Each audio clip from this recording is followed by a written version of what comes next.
eating butter makes you healthy, especially Vrindavan butter. But eating dirt, those of you who may be mothers, if your child is eating dirt, great fear. My child will become diseased. Yashoda will be very disturbed. She said, Krishna, why did you eat dirt? Krishna said, I did not eat dirt. Small child, very firm. With the same gravity as Krishna spoke Bhagavad Gita. He said, I did not eat dirt. Yashoda Mai said, but your friends are saying that you ate dirt. He said, I did not eat dirt. She said, even Balaram, your older brother who always protects you, who does everything with you, he's saying you ate dirt. Krishna said, they are all liars. Yashoda Mai, you're saying that they are liars? They're saying you are a liar. Why do you eat dirt? Don't you understand you will get sick if you eat dirt? Yashoda, Krishna, he said, if you don't believe me, look in my mouth and see if I've eaten dirt. Yashoda Mai said, open your mouth. I want to see. He opened his mouth. He did eat dirt. Why did Krishna lie? First of all, he didn't lie. Second of all, he did lie.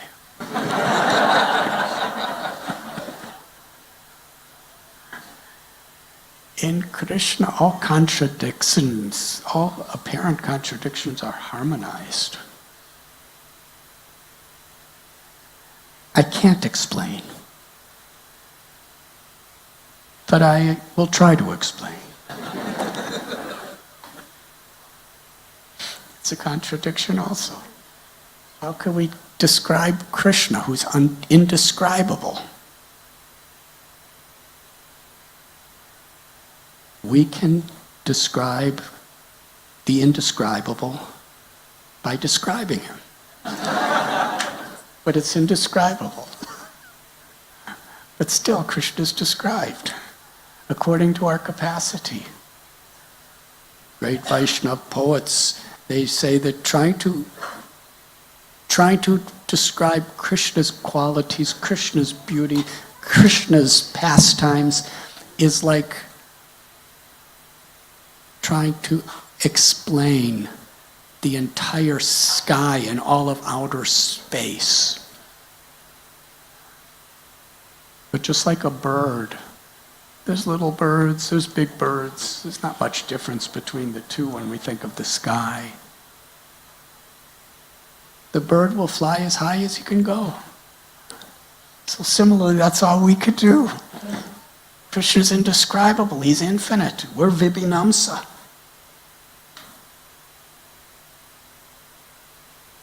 He's unlimited.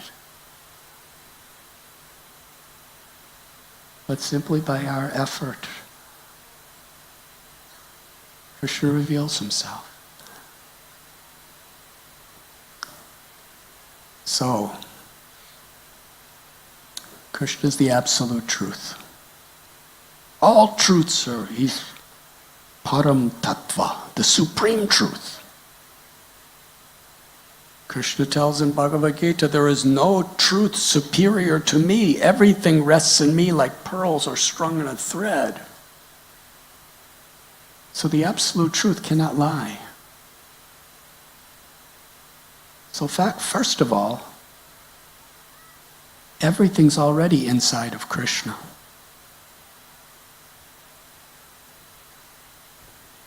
What to speak of dirt? All the planets, the whole earth planet is within Krishna, who is the Virat Rupa, the universal form.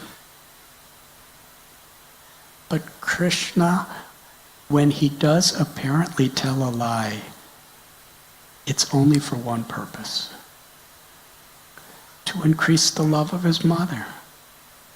And in doing so, he increases all of our loves. For all time to come, we're discussing this pastime. And the Paramhamsas, the great liberated sages, they hear this pastime, their hearts are erupting with the ecstasy of love for Krishna.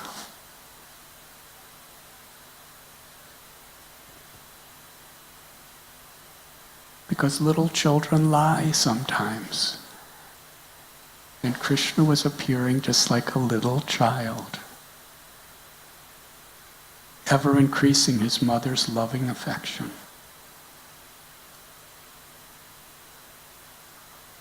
So that love is the highest truth, because its whole purpose is based on the ras, loving exchange. So many contradictions. Krishna steals, but everything is already his property, so he doesn't steal. But he steals. Krishna's bigger than the biggest, but still he takes the role of being smaller than the smallest. Krishna can never be captured by anything or anyone, but he's captured by the love of his devotee. So Yashodamai looked in his little mouth. He opened it wide. And again, she saw the universal creation. She not only saw the universes and the demigods and all living beings and the mountains and the oceans, she saw Vrindavan. She looked closer. She saw herself. There was herself looking in Krishna's mouth. Again, his mouth didn't grow. When she saw this in her motherly affection, she was bewildered.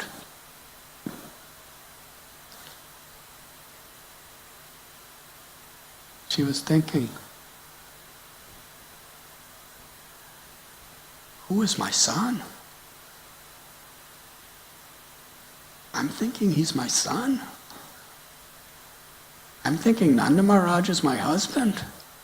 I'm thinking I'm Brajeshwari, I'm the queen of Vrindavan, and all the cows and all the calves and all the Brijabasis, they are my subjects. And I'm thinking we have so many cows and we have so much property and everything, but actually I'm nothing. Everything belongs to the Supreme Personality of Godhead. And what is this that the Supreme Personality of Godhead, Vishnu, is showing me? What am I seeing? She was thinking, am I dreaming? No, because my eyes are open. You don't dream with your eyes open. I'm wide awake. Am I having some sort of disease? No, I'm very healthy and fit. I'm doing all my sevas. Am I mentally disrupted? No, my mind is very, very clear. Maybe the demigods have put some spell on me, some mystic potency to have me see these illusions. Impossible. I'm just a little gopi. Why would the demigods waste their time with me? Or maybe what Garga Muni said is true. Because I've heard Nanda Baba and others, they discussed how Garga Muni said, my son is as good as Lord Narayan. Could that be true? When there's thunder and lightning,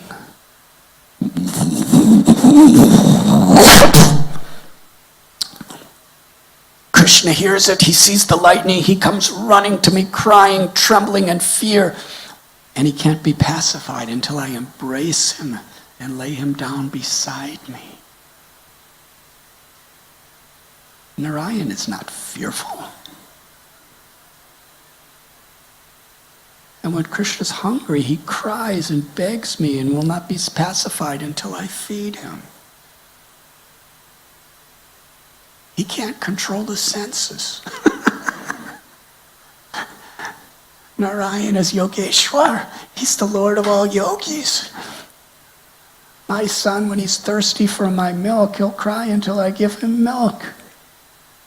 Let Garga Muni say any nonsense he wants. And let the Kalhar boys believe whatever they want.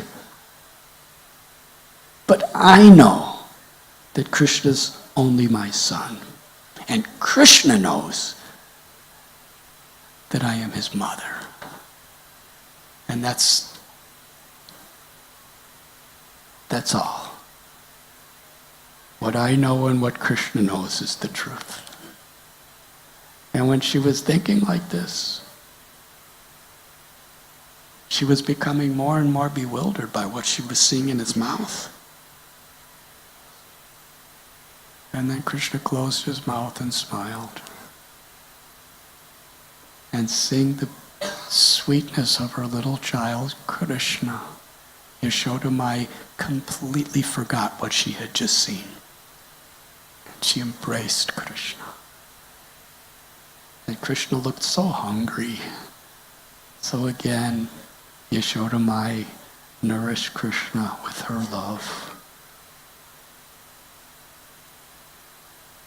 These are the inconceivable, apparently contradictory pastimes of Krishna in Vrindavan.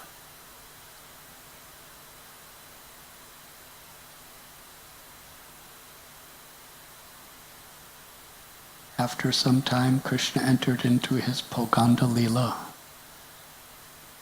to take care of the cows. And after some time, he performed the highest, fullest, richest pastimes of his loving dances with the gopis.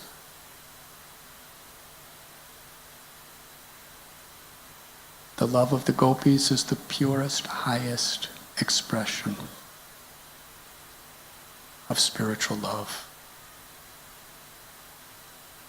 Sukadev Goswami, the great renunciate, Sri Chaitanya Mahaprabhu, Rupa Goswami, Sanatan Goswami, the greatest yogis, the greatest renunciate swamis, Goswamis that ever lived, they declare that the purest, highest form of spiritual perfection is at its summit with the gopis' love for Krishna and Krishna's love for gopis. So much so when the gopis left everything behind, their material shelter, their reputations,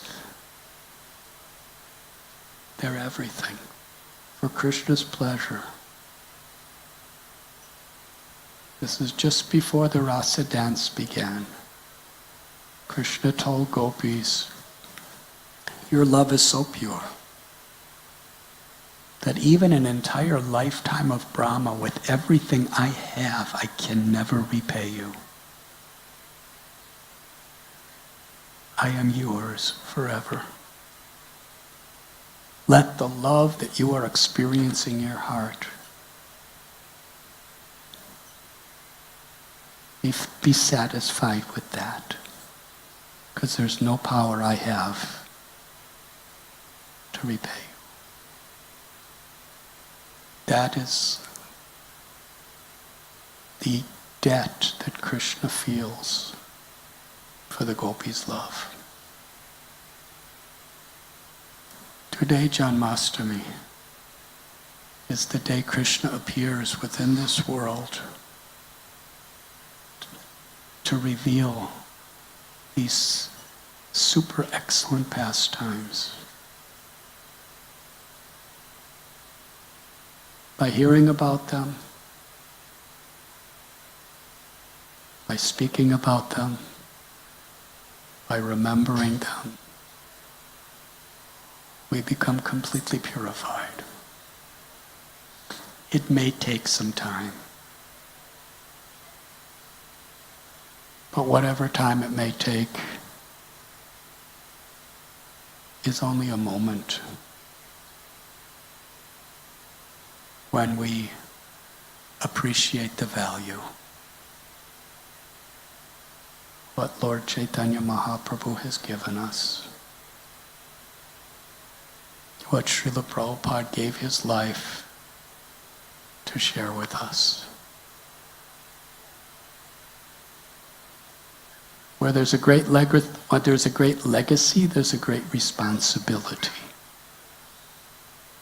It is this legacy of divine love that we have been entrusted to share with one another, to share with the world. I wish you a very happy Janmashtami.